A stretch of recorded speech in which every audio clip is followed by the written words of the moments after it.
प्यारे साथियों, प्रसिद्ध विज्ञान कथा लेखक देवेन मेवाड़ी अक्सर बच्चों के बीच जाकर उनसे बातें करना पसंद करते हैं। ऐसे ही एक दिन एक नेत्रहीन विद्यालय में उन्होंने बच्चों को कथा सुनाई। तो सुनिए देवेन मेवाड़ी की नई किताब कथा कहो यायावर से उनकी कहानी का एक छोटा सा अंश। देवेन अपनी कहानी इस तरह से शुरू करते हैं। परिस्थिति को भांपकर मैंने उन बच्चों को लोक कथाएं सुनाने का निश्चय किया, क्योंकि वे केवल मेरी आवाज ही सुन सकते थे। मैंने आवाज से ही पात्रों को रचना था, आवाज से ही दृश्यों की रचना करनी थी। उन्होंने जानवर देखे ही नहीं थे, उन्हें भी आवाज से ही रचना था। मैं पहली बार इस स्थिति का सामना कर रहा था। एक बच्चा सरक कर मेरे बहुत पास आकर मुझे छूने लगा। मैंने उसे उठाकर अपनी गोद में बैठा लिया और बच्चों से कहा, दोस्तों, आज हम लोक कथाएं सुनेंगे, उत्तराखंड की लोक कथाएं, ठीक है? वे चहक कर बोले, ठीक है। तो सुनो, मैं वहीं से हूं। जानते हो, मेरा जन्म जिस गांव में हुआ उसके चारों ओर घने घनघोर जंगल थे, जिनमें हजारों पंछी चहचहाते थे। उनमें बहुत सारे वन्य जीव भी रहते थे, बाघ, भालू, सियार, बंदर, लंगूर, और गांव में हमारे साथ हमारे पालतू पशु रहते थे। दोस्तों, तब माँ मुझे लोक कथाएं सुनाया करती थी। उनमें से एक लोक कथा है होशियार बकरा। चलो सुनते ही वो कथा। उन्हें जंगल के विभिन्न जानवरों की अलग अलग आवाजें सुनाकर मैंने उनके मन की आंखों के लिए एक गांव और जंगल का दृश्य रचा, और फिर उन्हें उस होशियार बकरे की कहानी सुनाना शुरू किया, जिसने एक धूर्त सियार से अपनी पत्नी बकरी और बच्चों की जान बचाई। दोस्तों, वो जो दूर पहाड़ों में एक गांव था ना, वहां लोग बकरियां खूब पालते थे। जानते हो बकरी कैसी होती है? बच्चे चुप हो गए। उन्होंने तो बकरी कभी देखी ही नहीं थी। मैंने उनसे पूछा, क्या तुमने घर में कभी कुत्ते को प्यार किया है? उस पर अपना हाथ फिराया है? बच्चों ने कहा, हाँ। तो बस समझ लो कि बकरी भी उसी जैसी जानवर होती है। उसके भी 4 पैर होते हैं। माँ बकरी पतली आवाज में ऐसे बोलती है, मैं। उसके बच्चे और भी पतली आवाज में बोलते हैं, मैं। पापा बकरी यानी बकरा मोटी आवाज में बोलता है, मैं। और दोस्तों, याद रखना, जंगल में रहने वाले जानवरों की भी 4 टांगे होती हैं, इसीलिए जानवरों को चौपाया कहा जाता है। इस कहानी में कुछ जानवर और आएंगे, ठीक है? ठीक है। बच्चों ने अपने मन में बकरा बकरी और उनके बच्चों यानी मेमनों की कल्पना कर ली। तब मैंने उनसे कहा, तो बात ये है कि उस गांव में लोग बकरियां तो पालते थे, लेकिन उनकी बलि भी देते थे। इसलिए बकरी को बहुत फिक्र हो गई। उसने बकरे से कहा, मैं। सुनो जी, यहाँ हमारी जान को खतरा है। इन 2 पांव वाले आदमियों से कैसे जान बचाएं? बकरी ने कहा, चलो भागकर जंगल में चले जाते हैं। वहाँ सभी 4 पैरों वाले हमारे बिरादर रहते हैं। वहाँ के राजा शेर से भी हम अपनी रक्षा करने को कहेंगे। क्या वो हमारी बात मान जाएगा? क्यों नहीं, वो भी तो हमारा चौपाया बिरादर ही है। तो दोस्तों, बकरे ने कहा, मैं चलो चलो भाग जाते हैं। और वे भागकर घने जंगल में चले गए। वहां राजा शेर से मिले। उसने सभी जानवरों को बुलाकर कहा, ये बकरा और बकरी हमारे चौपाए बिरादर हैं, हमें इनकी रक्षा करनी है। उसके बाद बकरा बकरी वहां एक गुफा में रहने लगे।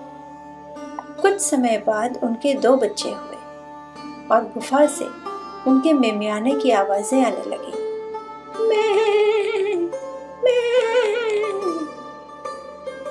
एक धूर्त सियार ने उनकी आवाज सुनी तो वो गुफा के चक्कर लगाने लगा। वह उन मेमनों को मारकर खाना चाहता था। बकरी ने उसको देख लिया और वो सतर्क हो गई। बकरा दिन भर सामने पहाड़ी पर बैठा रहता था। शाम को लौटा तो बकरी ने उसे सियार से खतरे की बात बताई।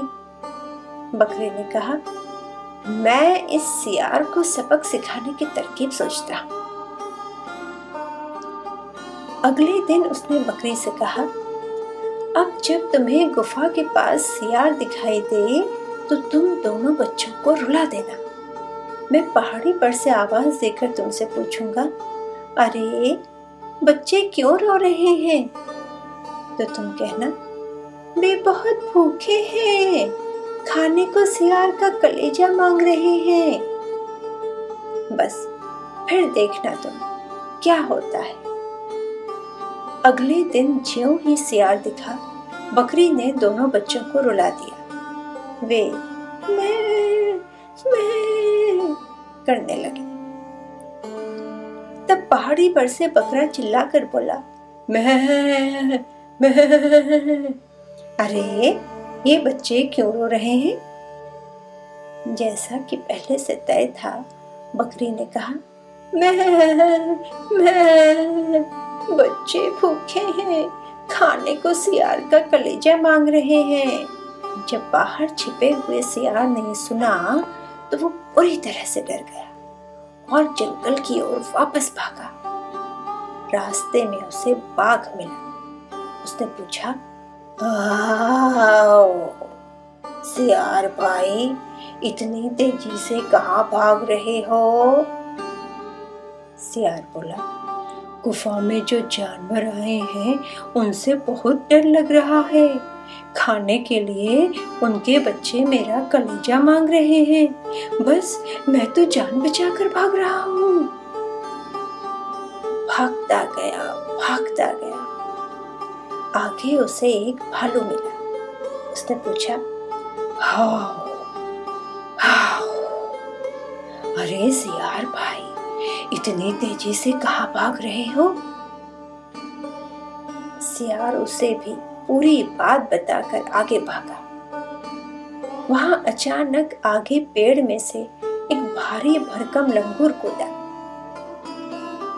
उसने भी पूछा, क्वाक क्वाक, मेरे प्यारे दोस्त सियार, इतना तेज क्यों भाग रहे हो?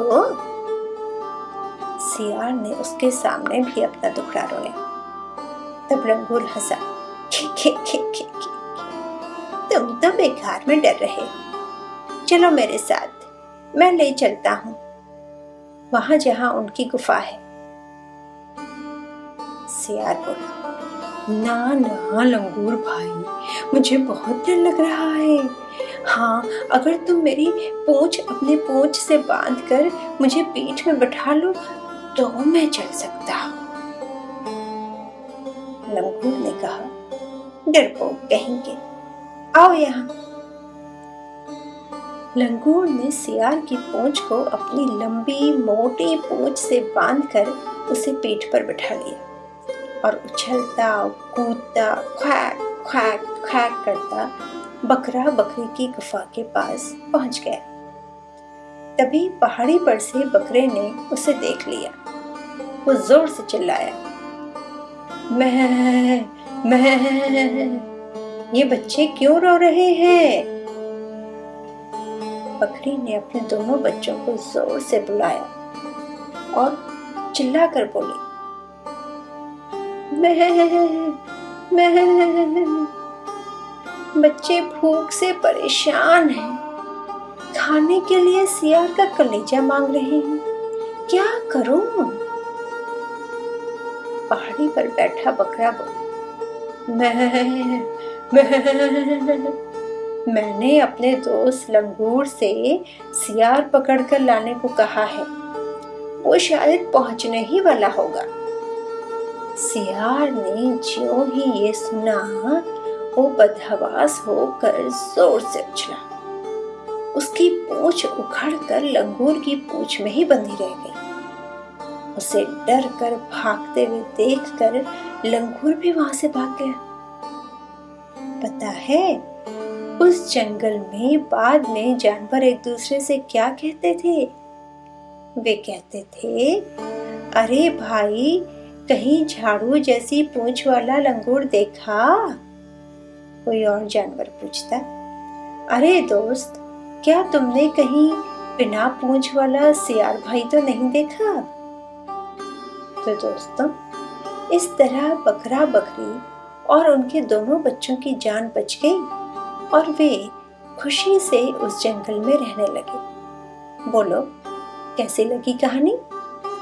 अच्छी कहकर उन बच्चों ने तालियां बजाई।